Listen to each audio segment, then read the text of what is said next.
cada uno de los que denominamos TRGs, Thematic Research Group, que trabaja en cada una de las 6 líneas de investigación del proyecto. Y de lo que se trata es básicamente de hacer un panorama general de esa línea de investigación y de las líneas que se van a seguir, se van a trabajar a lo largo de los próximos años del proyecto. Empezaremos con el TRG1, que está conformado por diversas personas de la red que son investigadores e investigadoras principales, y lo mismo sucede con cada uno de los TRGs. Este quizás es uno de los más numerosos. Y os presento a Renata Semenza, de la Universidad de Milán, que presentará este TRG. Gracias. Muchas gracias. It's a large group, the larger, I imagine, on work inequalities in the labor market, labor relations, and employment models. We have Pedro, Eduardo Chavez Molina, Martin Köhne, Patricia Solis, Daima Echevarria, e Antonio Martin Artiles.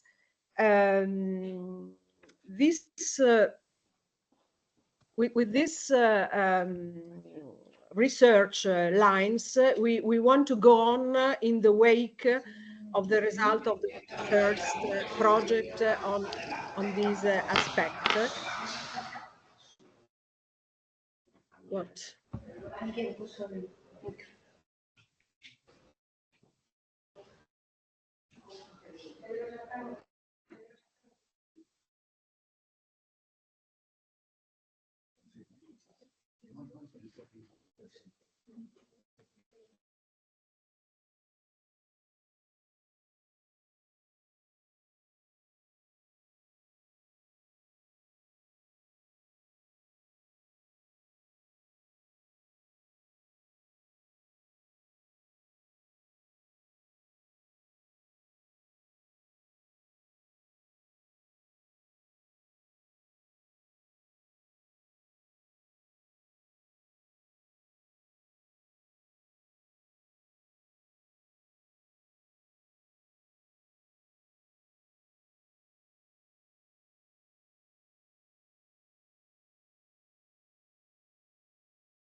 Ahí está.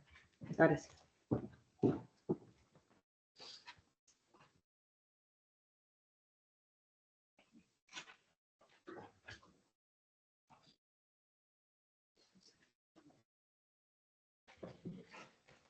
Okay. So it's a continuation of what we have done in the first wave of this project, and we adopt the labor market segmentation paradigm, the labor market segmentation length, but we would like this time to grasp the changes in the employment, labor relations, and their impact on inequalities and social classes. So the idea is, how can we adapt the more traditional social class schemes with some important changes like employment precarity, employment informality, and with the trend of a growing individualization of the labor relationships.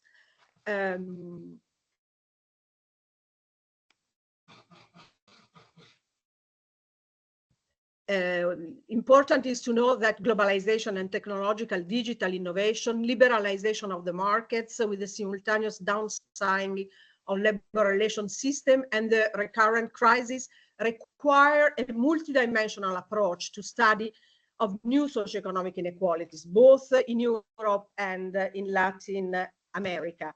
The broad context is that enormous growth of the use of work flexibility, organizational, contractual, temporal, and the persistence of informal and irregular activities has led to an increase in precarious employment, job insecurity, and social vulnerability that open new challenges for social policies and the micro-institutional regulation, where labor policies play a key role.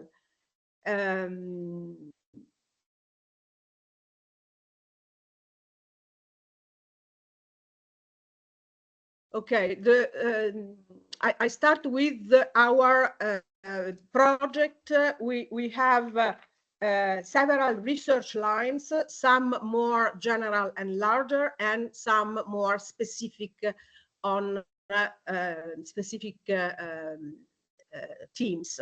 So the first one is context of inequality and labor market segmentation in Europe and Latin America, lessons and comparison. Here is more involved Eduardo Chavez Molina, Daima Tambien, and the idea is to study the dynamics of labor market segmentation, the emergence of new labor skills in society, and the impact of automation on skills, income distribution between the different employment models in each country selected from both countries, from both geographic areas or continents or regional studies. The possible publication could be the Revista Argumentos dell'Istituto Gino Germani dell'Università di Buenos Aires e Revista Sudamerica dell'Università de Mar del Plata. This is the first line that we are involved in collectively. The second one is to try to understand, to elaborate new labor indicators and ways of understanding employment issues in Latin America and Europe. Here we are all involved, but in particular Patricio Solis and also Pedro. The idea is to try to elaborate new indicators in order to understand the main changes that have occurred between one project and the second one, and trying to include a more dynamic perspective in respect to the first wave of analysis. The possible publication are the collection of Gino Germani Glaxo for now. The third line of research is I am involved more directly in this line of research, and it is I would like to question the occupational based definition of social classes both in Europe and Latin America. The idea is, can occupation still predict one's social class? Is a work that some hypotheses that I presented in the Congress of Sociology here in Spain 2 days ago. There is a critical review of literature and a description of labor market transformation, background data, stylized facts, secondary source of data, trying to explain the mechanism which problematize using job as a sure measure of class affiliation. So my thesis is that there are some complications that it is not possible to desume the class affiliation from the occupation of one person, because some complication arrive and we have to take in account. The idea for a publication could be work, employment, and society, or maybe international sociology, and surely a chapter in the Incasi Dots collective book. Another line of research where I am involved is related to assessing labor market inequalities in the ecological transition. This is a new line of research. We have very little literature about that, and the idea is to try to understand what does it mean in terms of inequalities, labor market inequalities during the ecological transition. Sectoral inequalities, gender inequalities, age inequalities, skills inequality, local inequalities, etc., and also social class inequalities. Is an attempt to have a first description of what is happening with ecological transition. Is a new theme that I want to study and I introduce in this Incasi project. the possible publication could be the Incasi DOS working paper series, and we try with the Rivista Sociologia del Lavoro, that is a classical review in Italy.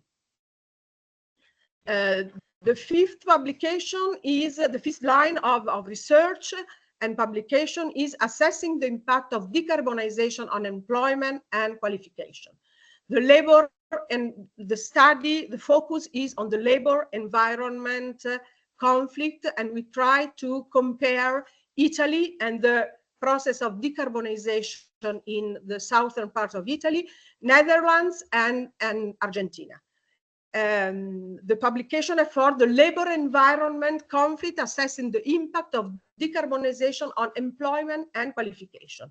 And we want to study how the institutions, how the role of the collective actors can influence the transition, the new industrial plan, and the transition of the plans of the decarbonization process towards a green economy. The possible publication is one of the probably review is transferred, the European Review of Labor and Research, or maybe the European Journal of Industrial Relations. And finally, we have other two lines of research where Martin Koene and Antonio Martin Artiles are much more involved in. And the idea is to focus on the role of policies, in particular within the European policies, within the framework of social Europe, in reducing precarious work from one side and in increasing the role of labor in the European multi-level industrial relations system. So it is more related to the role of actors in the framework of social Europe. And the idea is to try to understand here, and in the last strain of research, the key question could be which is the role of collective actors, and if they increase or reduce segmentation and inequalities in the labor market. Here, the possible publications are, in the first case, the European Journal of Industrial Relations or the Journal of European Social Policy, and of course, a book chapter in the Incasi paper, or a book chapter in the collective book. And for the other one is the Industrial Relations Journal, and again a chapter in the collective book, and an Incasi in the working paper series. Here are very shortly the description of our lines of research of this thematic research group number 1 on work and inequalities in the labor market. Okay, thank you.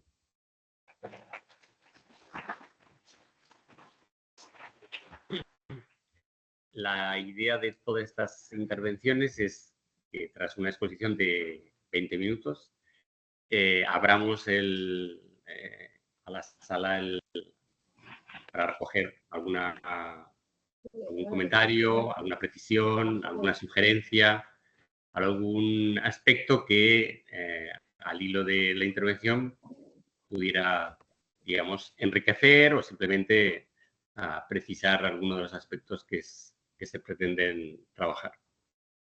Por tanto, ¿alguna?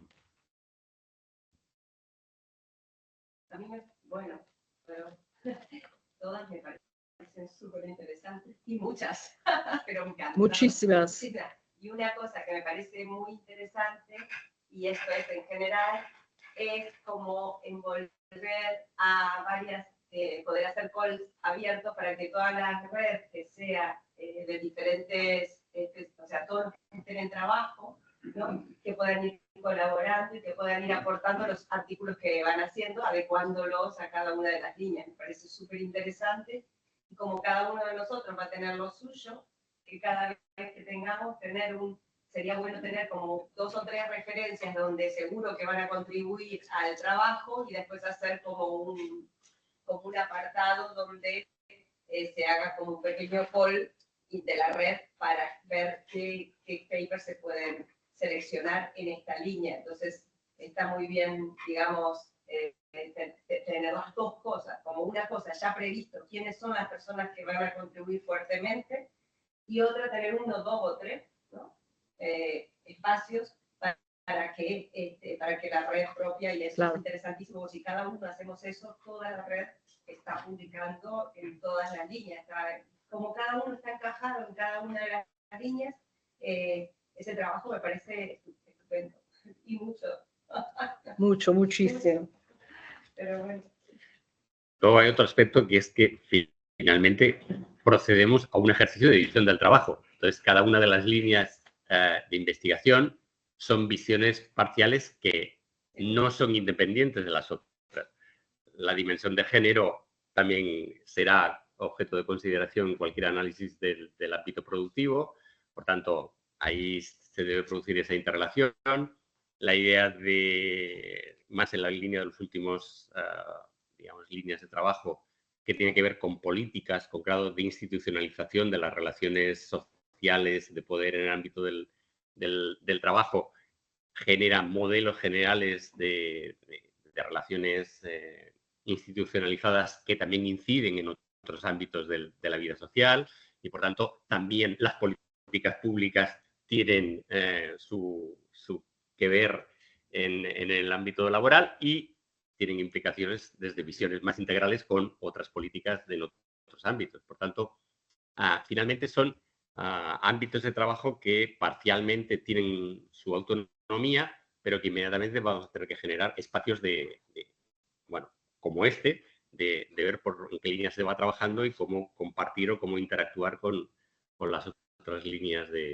El hecho de que nos preocupe en qué medida la ocupación sigue siendo una buena forma de reflejar la realidad desigual de nuestras sociedades como articuladoras centrales de la vida social, interactúa evidentemente con el de estratificación. Y ahí tenemos también que mantener un diálogo intenso. Por tanto, es un rasgo, digamos, que va a ser propio de nuestra dinámica de trabajo. And what is important is to change and to introduce new complication that in this period of time has had to the previous project. Mm-hmm. So we use the same interpretative scheme, interpretative concept, but we want to complicate because many of what we have done was related to a classical and traditional model of social class, much more thought for an industrial model, and nowadays technologies and digital technologies, etc., are pushing in another direction with the knowledge economy that is much more. And what we expect is an increasing of skills, mainly related to these competencies and this sector, not the traditional one, but the new ones. So the idea is to try to complicate our schemes, including the new challenges that we have. Sí, en particular la tecnología, la sociedad digital, todas esas implicaciones. Quizás en el 2016, cuando iniciamos el otro proyecto, estamos como en una fase todavía incipiente y ahora es una realidad muchísimo más presente que introduce nuevas dimensiones del objeto de estudio. O sea que, sí. Thank you. Bien, pues avanzamos hacia el segundo grupo. Bueno, el siguiente grupo, no quiere decir necesariamente que sean 2.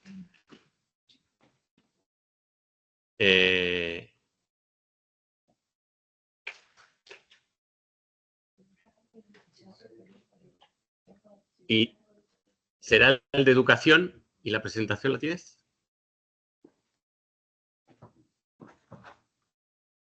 Es la última ordena prospección.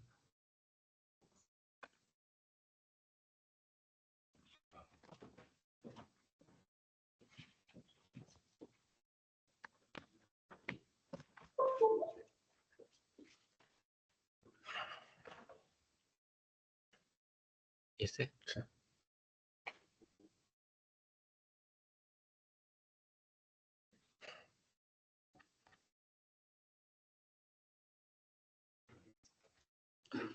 Hola, buenos días. Bueno, pues por la parte de Europa estoy yo y luego por la parte de América Latina está coordinando Carlos Costa. La cuestión de la educación, a mí desde el origen del proyecto me planteaba el problema de que, por un lado, cuando uno ve estadísticas educativas como PISA, clasificaciones internacionales, pues parece que los sistemas pueden ser más o menos comparables, pero a medida que uno va conociendo los sistemas, Mira, la flechita.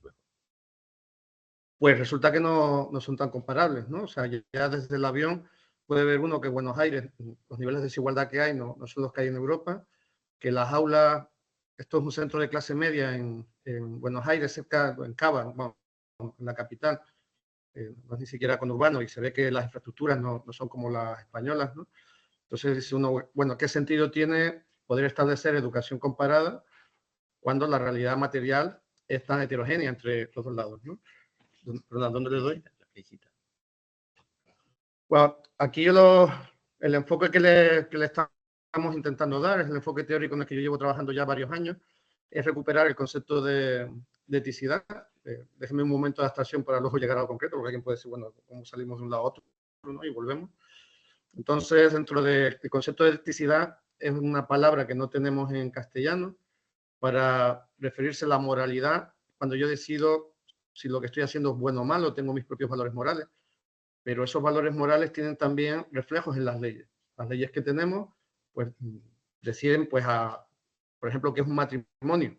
En España, bueno, en muchos países hemos tenido el debate de qué es moralmente un matrimonio, y una vez que se decide qué es moralmente un matrimonio, qué sanción, qué reflejo tiene eso en las leyes. Entonces tenemos la parte subjetiva, que es de quién me enamoro, con quién quiero fundar una familia, eso sería moralidad, digamos, y la parte objetiva, que sería la eticidad, sería el Stichheit, creo que se dice, que sería la parte de cómo se objetiva esa moralidad en las instituciones, ¿no? Y ahí las referencias clásicas para colocar el debate estarían en Hegel y en San Agustín, ¿no? Si nos vamos a los debates contemporáneos, lo situaría más en lo que es la tercera generación de la escuela de Frankfurt. Entonces, desde el punto de vista de Hone, tendría en cuenta el sufrimiento de indeterminación. ¿Qué quiere decir sufrimiento de indeterminación? Quiere decir que los modelos de inspiración moderna kantiana, la racionalidad y el individuo se plantea a un nivel muy abstracto. Y a esa abstracción le falta un nivel de concreción. ¿Qué quiere decir esto? Que cuando estoy comparando un pibe de 15 años de España con un pibe de 15 años de conurbano de Buenos Aires, pues a un nivel de abstracción es lo mismo. Igual que un perro y otro perro, a un nivel de abstracción es lo mismo. Pero a su nivel de materialidad y concreción son realidades totalmente distintas. Entonces hay que saber reconocer esas diferencias.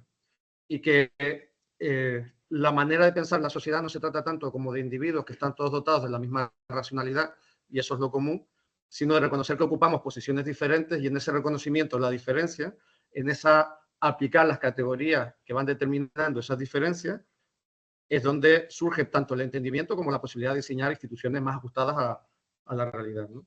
Luego Rosa recupera realmente lo que son los debates tradicionales de la alienación, pero les da un nuevo enfoque aplicado al contexto que tenemos actualmente.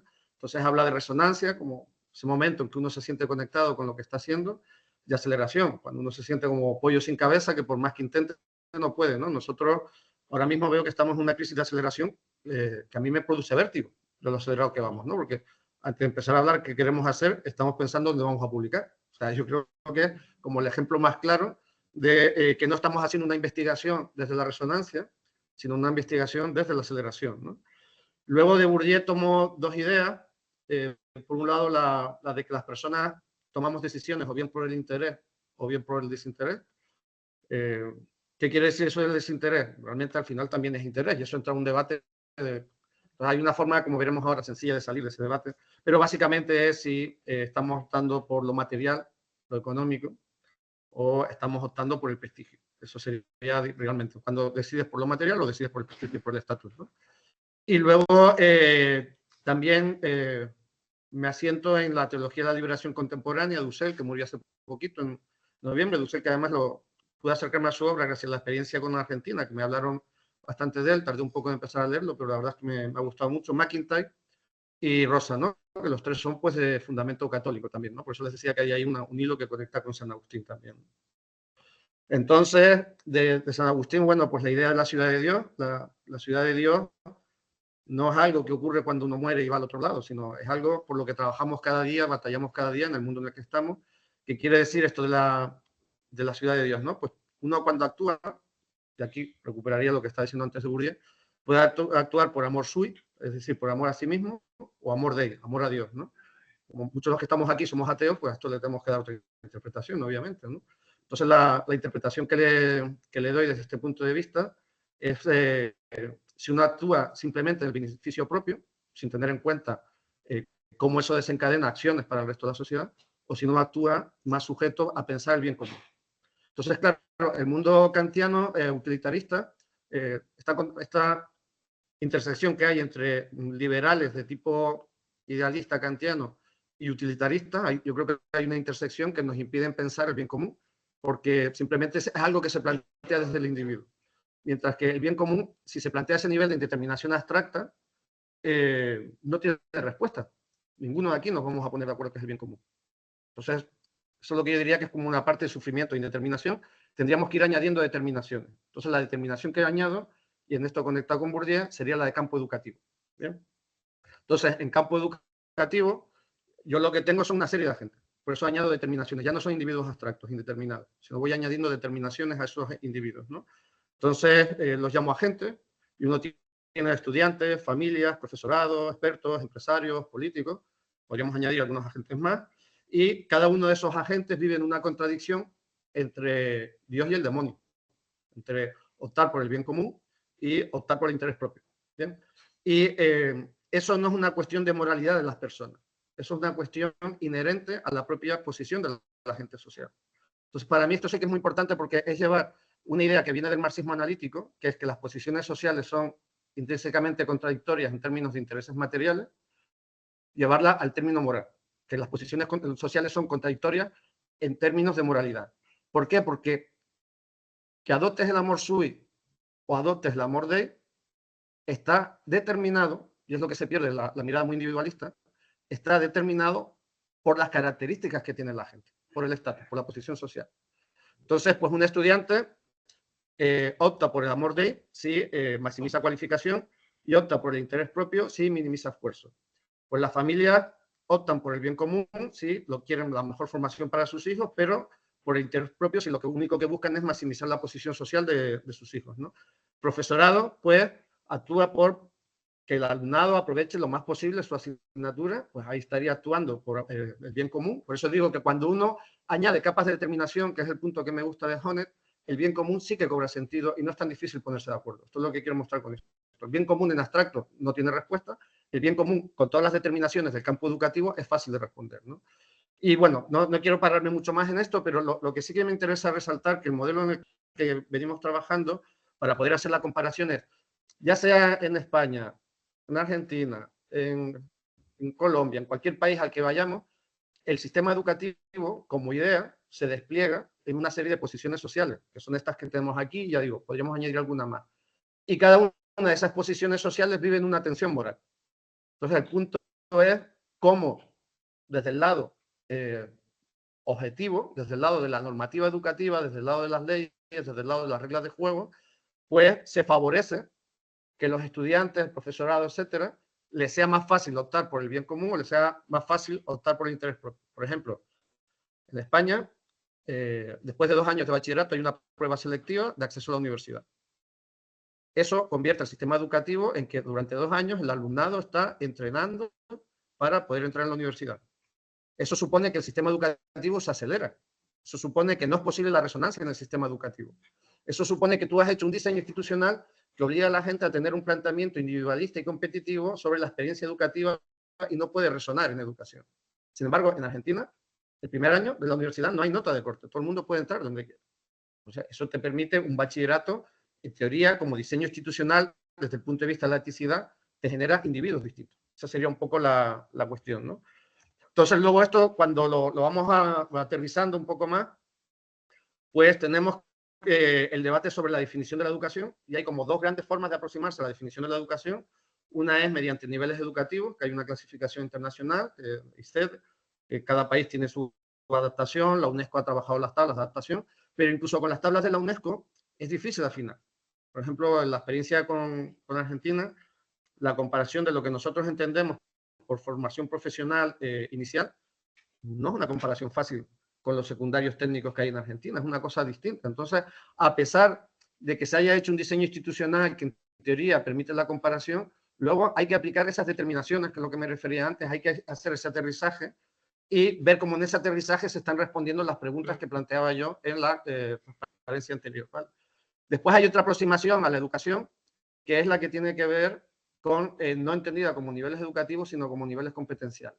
Ahí es mucho más fácil la comparabilidad, en teoría, porque tenemos varios estudios internacionales en ese sentido, como son PISA, TIMSS, PIRLS. Entonces podemos trabajar con ese tipo de fuentes de datos que facilitan mucho la comparabilidad internacional. Pero siempre, como decía antes, hay que tener también conocimiento del lugar para aplicar esas determinaciones que hacen que el número que aparentemente es igual, realmente no lo sea. Eso me preocupa mucho. Luego, ayer estuvimos viendo porque a finales de año va a salir la nueva oleada de PIAAC, que es como el PISA de adultos, una especie de PISA, pero para gente entre 16 y 65 años. Entonces, el problema que vimos es que solo está Chile.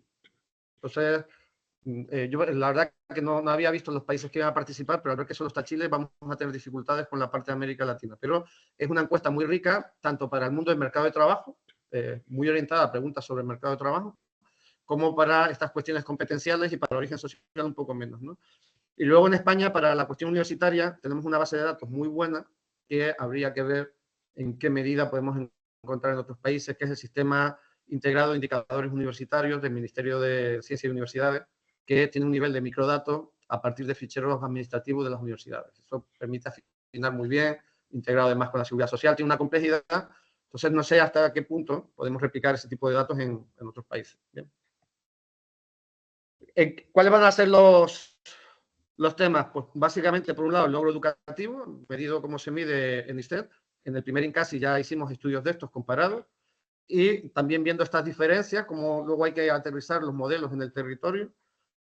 Y después también los de rendimiento, que los podemos ver sobre todo con PISA y con PIAAC, que sobre eso hay muchísima literatura ya escrita, y aquí lo que se trata es de dar un nuevo enfoque teórico a un debate que ya tiene una gran tradición. Yo creo que eso es algo que puede aportar aquí el proyecto, y estoy convencido de que, a pesar de que todo el mundo está trabajando con los mismos datos, seremos capaces de aportar una mirada innovadora a los datos que tiene todo el mundo sobre la mesa, ¿no?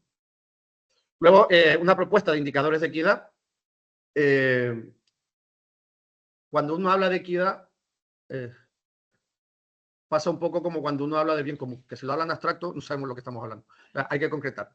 ¿Vale? Entonces, lo que veo es que realmente cada escuela de filosofía política tiene una mirada distinta a lo que es la equidad, y aquí el esfuerzo es por vincular ese debate desde la filosofía con indicadores estadísticos de desigualdad o indicadores estadísticos en general. Y viendo cómo ese debate que surge en la filosofía, luego podemos capturar indicadores que nos permitan decir si es más igualitario o menos igualitario el sistema en función de diferentes corrientes de pensamiento político. Eso sería un poco la cuestión, ¿no? Entonces, si trabajamos con las pendientes de los modelos de regresión o con el R cuadrado, estaríamos con Rawls, con Remer, ¿no?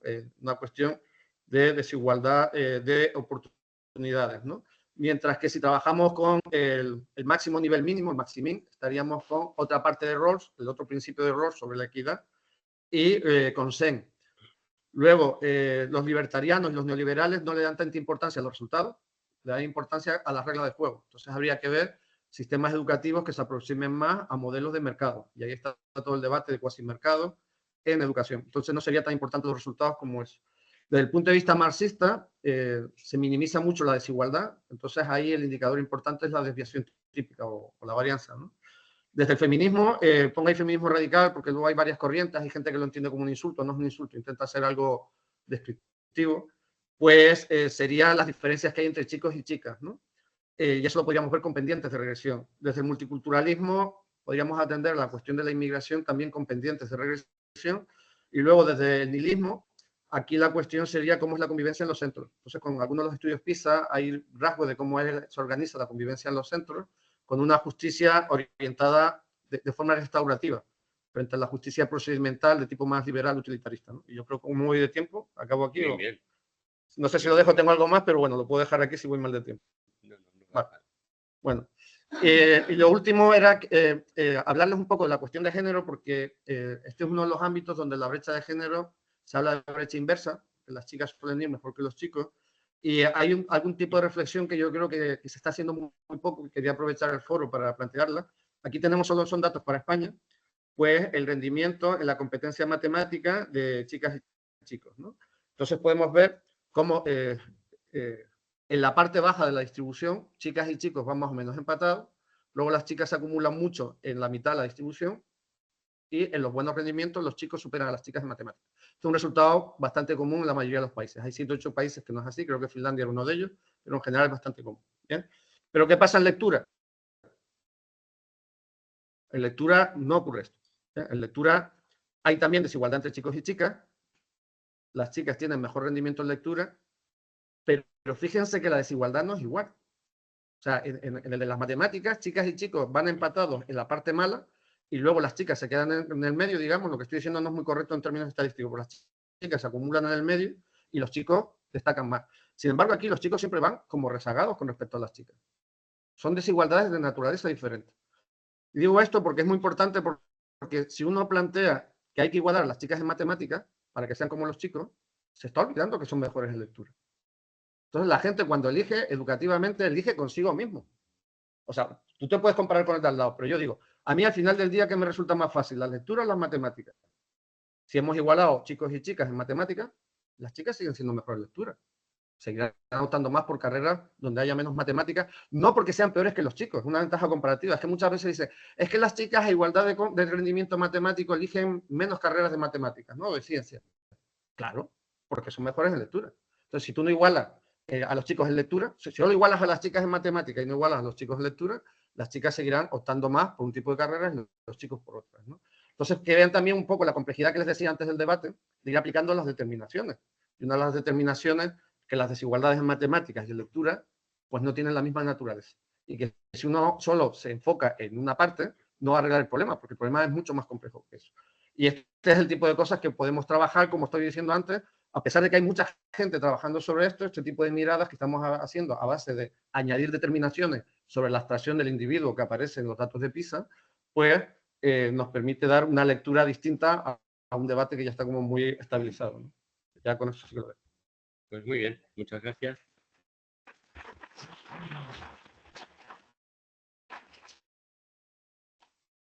Muy interesante y high level de reflexión.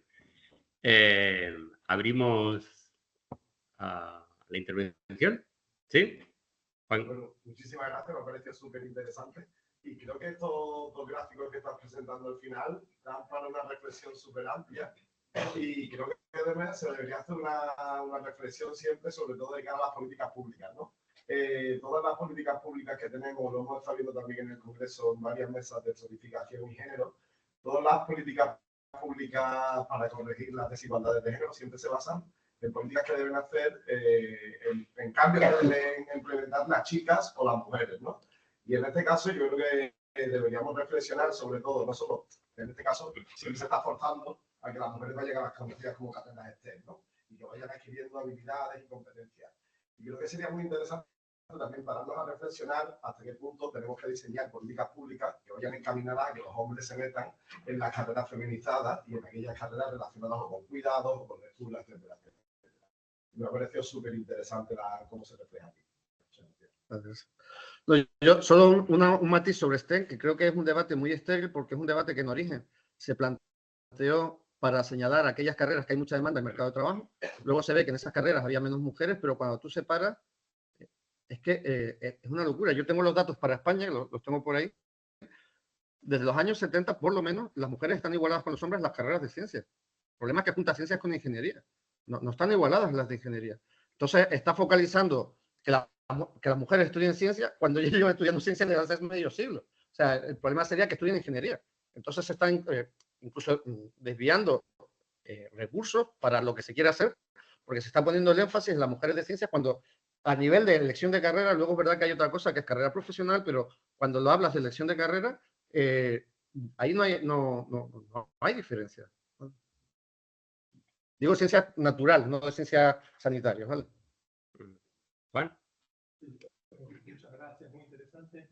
Quería hacer una pregunta también sobre este último gráfico. Yo no soy experto en el tema, pero leí muy recientemente, hace un mes o dos, estudios nuevos de tipo cualitativo que sugieren que el desempeño en matemática en la escuela media, no después la preferencia o la elección de la carrera, si es que o no, pero el desempeño en la escuela media, que es un poco como en contra de las tendencias generales, porque las mujeres tienen mejor desempeño general en la escuela, tienen mejores logros educativos, se explica más por variables institucionales y familiares. Encontraron los estudios que tanto en las familias como en las escuelas, los docentes, tienen un currículum oculto según el cual los varones son mejores en matemática y generan una especie de profesión común. Entonces quisiera saber si los conocían, si no, por supuesto pasar el dato, pero a mí me ha parecido súper interesante. Era siempre algo muy difícil de explicar. ¿Por qué si a las mujeres tienen mejor desempeño en general en la escuela? Porque justo en matemática, en casi todos los países no. Pero en los que no pasa esto, como los escandinavos, justamente es aquellos donde la cuestión de género está mucho más avanzada y probablemente en las familias y en la escuela hay menos prejuicio en torno de la mayor capacidad de los varones para la matemática. No, a mí me genera escepticismo ese argumento por dos cosas, ¿no? Una, cuando uno mira el diferencial de género, es similar en países como Finlandia y países árabes integristas. Entonces dicen, no puede ser que siendo tan distinta la cultura de género de Arabia Saudí y la de Finlandia, estén entre los que tienen más diferencias en este rendimiento luego entre chicos y chicas. Ahora no me da tiempo, pero tengo por ahí cargado, luego te lo puedo poner el gráfico, lo puse otra vez aquí en esta misma universidad hace unos años, ¿no? Y luego, con respecto a la reproducción en la escuela de la cuestión de género, eso también me genera mucho escepticismo por lo siguiente. Al menos en España, que es lo que he estudiado más, el primer sorpaso de las mujeres en rendimiento educativo, en logro educativo, ¿no? En nivel educativo, ¿entendernos? Cuando las mujeres empiezan a superar a los chicos en la escuela, ocurre en la escuela franquista. Entonces, si la escuela fuese una máquina tan buena de reproducir modelos de género, ¿por qué es bajo la escuela franquista cuando las chicas empiezan a estudiar más que los chicos? Hay una compañera, creo que también argentina, Marrero, no recuerdo ahora el nombre, que habla de la reproducción labi. Dice, en términos de clase parece que la escuela reproduce bien, en términos de nacionalidad se ve que se mantiene ahí ajuste, pero en tema de género las chicas han saltado por encima de todo lo que se les decía. Bueno, entonces, ese debate yo creo que ha caído demasiado, lo que hablaba antes, de sufrimientos de indeterminación. La gente plantea una serie de abstracciones y luego nos entera que en los años 70 las chicas que estaban en una escuela franquista que era muy machista empezaron a tener mejores resultados que los chicos. Pero hasta el punto que la gente que investigaba eso en aquel momento no lo vio. O sea, es llamativo porque hay gente que entraba en las escuelas y decía, la escuela machaca a las chicas. Pero sí tienen mejores resultados. Entonces, ese elemento yo creo que está poco introducido en el debate porque choca mucho con el idealismo abstracto al que me refería antes, ¿no? Vale. No, pero sí, pero yo lo que digo, sí. Sí, pero yo lo que digo es, el argumento institucional no se sostiene mucho con dos patas, la pata internacional y la pata de lo que ya ha pasado. Bien, avanzamos Manolo por un lado y luego Lalo. Yo voy a extender un poco, muy interesante, pero voy a extender un poco otra vez a las dificultades de la comparación, ¿no? Creo que has hecho una observación refiriéndote a los niveles educativos, ¿no? Y que ya anticipa más allá de tu reflexión sobre condiciones sociomateriales muy diferentes, cómo podemos abordar esa cuestión, ¿no? Pero cuando hablabas concretamente, ¿no?, de lo que va a ser el juego de comparación entre niveles educativos, yo te planteo, en la misma Europa, a la hora de la comparación en Europa, te quiero plantear si por tu experiencia no crees que se van a dar, que se vienen dando similares dificultades. Yo lo he mirado más en el terreno de la educación 03, que aquí lo tenemos catalogado de una manera y agrupamos datos a partir de los criterios y tal, y en otros países la educación infantil representa otras edades, con todo lo que tú sabes que ello conlleva, ¿no? Entonces, y sin embargo, cuando hacemos papers, se hacen papers, yo no, pero cuando hacen papers de política europea comparada en educación y cuidado infantil, nos encontramos que se están mezclando, digamos, y así, por ejemplo, les sale que la suerte del profesorado de educación infantil española están bastante bien. ¿Por qué? Porque han metido, de acuerdo a las de 3.6 con las de 0, con las de 0.3. Uno de los problemas que va encontrando en la Europa en una, ¿sabes? Entonces quería preguntarte, los mismos problemas que hagan una valoración, si puedes, si os interesa, una valoración sobre las dificultades a la hora de la comparación de cómo se agrupan los niveles educativos. Muchas gracias. Sí, sí, vamos, totalmente de acuerdo. Por ejemplo, la FP, bueno, no te tienes que ir a Europa, ¿vale? Yo me he dedicado bastante a hacer estudios longitudinales en España. Las dificultades para comparar los niveles educativos dentro de España, porque tenemos gente que está bajo 4 o 5 sistemas educativos vivas. Entonces, no es fácil comparar. O sea, un magisterio que acabase la persona en el año 70 y algo era una FP. O sea, era alguien que no había ido a la universidad. ¿Bien? Y lo estamos comparando ahora con alguien que tiene 4 años cuando antes tuvo 3 años. O sea, eso siempre existe. Por eso digo que es muy importante añadir las determinaciones, porque si no, se generan análisis incompletos. Entonces, cuanto más abstracto hagas el análisis, ni siquiera entre países, en el mismo país. O sea, las diferencias, cuando a Canarias nos meten en el mismo bombo que el resto de España, cuando a Canarias es que no teníamos escuelas en los años 80. Estábamos los niños casi había muchos niños sin escolarizar a principios de los 80 en Canarias, ¿no? Y lo estás comparando con otros territorios donde eso ya se había resuelto una década antes o más, ¿no? Entonces, el esfuerzo de la comparación está en ir añadiendo todas esas determinaciones y luego ir viendo cómo las puedes ir quitando. Pero no como se hace ahora, que empiezas a hacer la comparación sin añadir ninguna determinación. Bueno. ¿Lalo? Bueno, gracias, Pepe, por la presentación. 2 comentarios, uno de forma y otro de contenido, ¿no? Voy a ir por el último, de contenido. El programa de habilidades para adultos, ¿no? El PIAC, efectivamente se hace principalmente en los países de la OCDE. Y nosotros hace poco, me refiero al Instituto de Gino Germani, en un trabajo conjunto que fue editado por CEPAL, hicimos la adecuación del PIAC a la Argentina.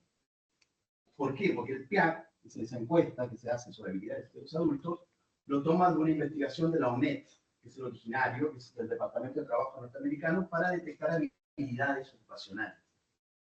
Esas habilidades ocupacionales pueden ser representadas a través de un código ocupacional, que es el ISCO. Entonces eso nosotros lo aplicamos para Argentina. Entonces eso puede ayudar, no en los procesos cotidianos, pero sí en los resultados que uno puede obtener en las encuestas de hogares. Eso sería, digamos, el contenido. Y de forma para que no se asusten compañeras y compañeros que pertenecemos a nuestro grupo y los que pueden estar escuchando, porque hay una dicotomía grande en los 2 primeros grupos de trabajo, el nuestro es un planteo más de tareas a realizar sobre diferentes investigaciones que hace cada investigador y cada investigadora en sus centros de estudios que articulan y dialogan con los objetivos planteados en el CASI 2, ¿no? En el grupo de trabajo. Entonces no es tanto algo ya, ¿no?, que avanza en cierta línea de resultados y del encuentro de un planteo teórico determinado. Lo nuestro es más bien lo que presentó Renata, es una lógica de cuáles son los resultados posibles en base a esos objetivos que obviamente generan un nivel de ambigüedad porque implica que son diferentes investigaciones que tienen que ser englobadas. ¿Alguna cuestión más? Yo simplemente quería sacar a colación una de las líneas de investigación que destacamos en el CASI 1, que ahora explícitamente no está puesta sobre el tablero, que es justamente el vínculo entre el grupo anterior y este, que es la relación, por tanto, entre educación y ocupación o trabajo. Y toda la literatura alrededor del matching y de los problemas que significa la correspondencia entre la formación y el desempeño finalmente ocupacional. Y las diferencias que se plasman entre Europa y América Latina, porque una de las conclusiones a las que llegamos en algún trabajo comparativo es justamente el mayor nivel de adecuación entre, en particular, la formación de más alto nivel, universitaria, y la ocupación que finalmente se llega a alcanzar. Por tanto, el matching se da de forma más clara en el caso de América Latina, porque finalmente entre el nivel formativo de la población, las posibilidades de haber accedido a la educación, etcétera, a pesar de los sistemas, digamos, que son gratuitos en buena parte de los países, genera, digamos, que finalmente, en términos de efectividad última, a la persona o las personas que acceden y luego se ocupan, digamos, hay un nivel de correspondencia muchísimo mayor que en el caso, en particular, de España, donde el grado de lo que llamamos nosotros subocupación y no sobrecualificación genera, digamos, esas distancias o esos desajustes en el mercado de trabajo. Esta era una de las temáticas que habíamos trabajado.